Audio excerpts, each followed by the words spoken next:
Kembali di Anju Sore, pemirsa, ayah Mario Dandi, Rafael Alun Trisambodo menolak membayar restitusi 120 miliar rupiah kepada David Ozora. Menurut Rafael, seluruh hartanya sudah diblokir KPK dan anaknya sudah dewasa, sehingga Mariolah yang harus menanggung restitusi.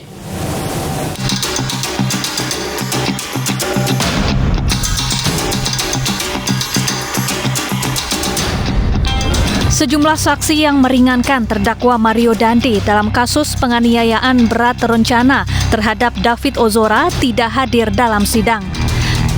Akibatnya, pemeriksaan saksi yang sedianya digelar hari ini ditunda.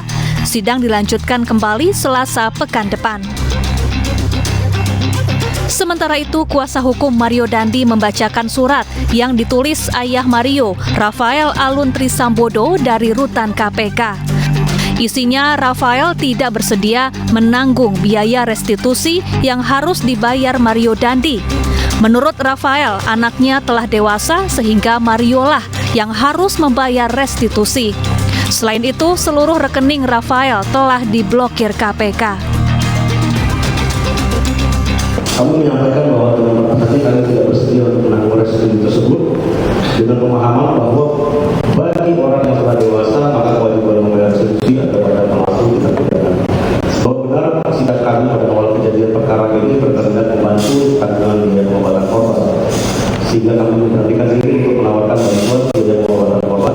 Namun untuk saat ini kami mohon untuk dipahami kondisi keuangan teraktual keluarga kami, yaitu sudah tidak ada kesanggupan serta tidak memungkinkan untuk memberikan bantuan dari segi finansial.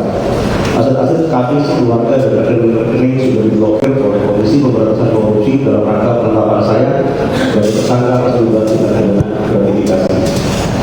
Demikian surat ini kami sampaikan dengan harapan dan doa tak berhenti agar korban Ananda David semakin pulih dan sehat seperti sedia kala.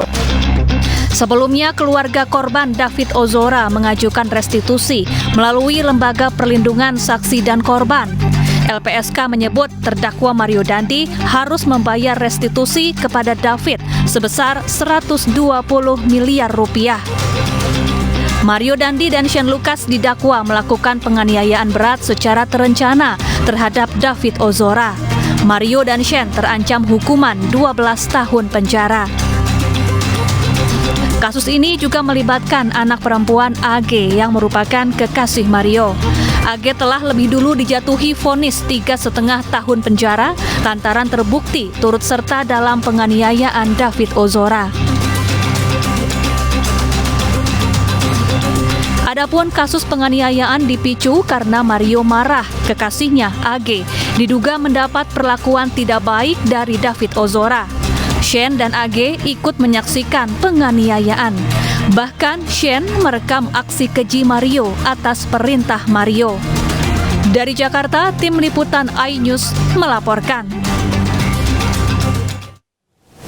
Penolakan pembayaran restitusi oleh Rafael Alun Trisambodo memicu tanda tanya. Padahal ayah Mario Dandi Satrio ini memiliki harta dan aset yang totalnya mencapai ratusan miliar rupiah. Sebelum dipenjara, Mario pun gemar pertontonkan kemewahan di akun media sosialnya.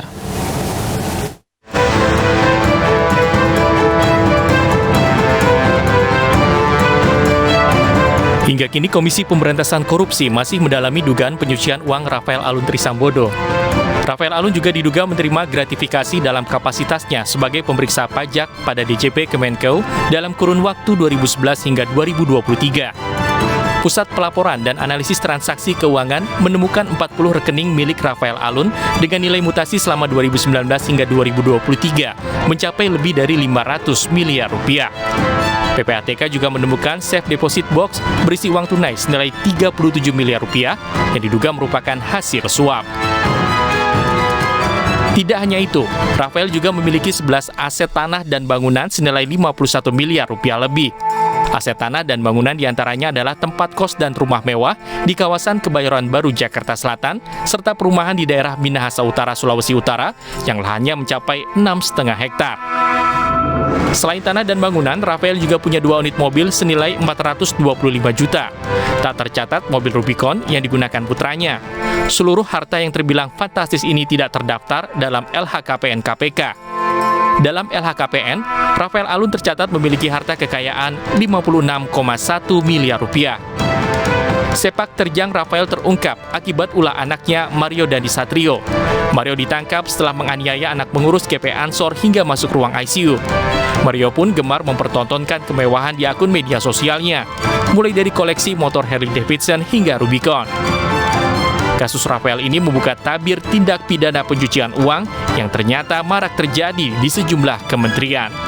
Tim Liputan iNews melaporkan.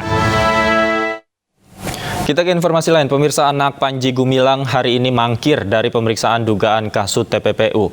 Rencananya selain anak Panji Gumilang, Bareskrim juga memeriksa 6 orang saksi lainnya.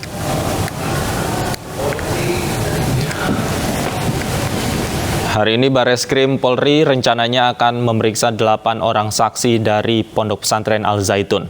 Dari 8 orang saksi, 2 diantaranya adalah anak Panji Gumilang berinisial IP, selaku Ketua Pengurus Yayasan Pesantren Indonesia, dan AP, Sekretaris Yayasan. Namun keduanya mangkir dan dijadwalkan ulang pada Jumat 28 Juli mendatang. Mereka akan dimintai keterangan sebagai saksi dalam kasus dugaan TPPU yang dilakukan oleh Panji Gumilang. Penyidik Direktorat Tindak Pidana Umum Bareskrim menemukan adanya unsur pidana lain dalam perkara Panji Gumilang.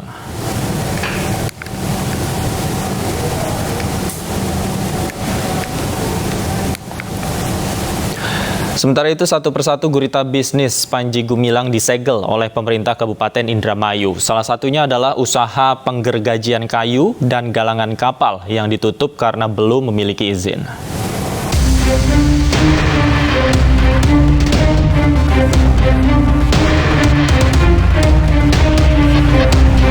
Penyegelan usaha kayu gergaji milik pimpinan Ponpes Al Zaitun dilakukan oleh Satpol PP Kabupaten Indramayu. Usaha ini berada di Desa Eretan Kulon, Indramayu. Penyegelan dilakukan lantaran belum mengantongi izin lengkap yang disyaratkan oleh Pemkab Indramayu. Sebelumnya, Pemkab Indramayu menutup bisnis pembuatan kapal yang dimiliki Panji Gumilang. Penutupan dilakukan pada Juni lalu karena usaha ini tidak memiliki izin lengkap. Di lokasi galangan kapal ini ditemukan 2 kapal besar milik Panji Gumilang. Sementara itu, hingga kini Bareskrim Polri terus memeriksa dugaan tindak pidana pencucian uang Panji Gumilang. Penyelidikan dilakukan usai Bareskrim menerima laporan hasil analisis rekening milik Panji Gumilang. Berdasarkan data yang diterima Menko Polhukam, pimpinan Ponpes Al Zaitun Panji Gumilang memiliki 256 rekening atas 6 nama yang berbeda dengan nilai fantastis.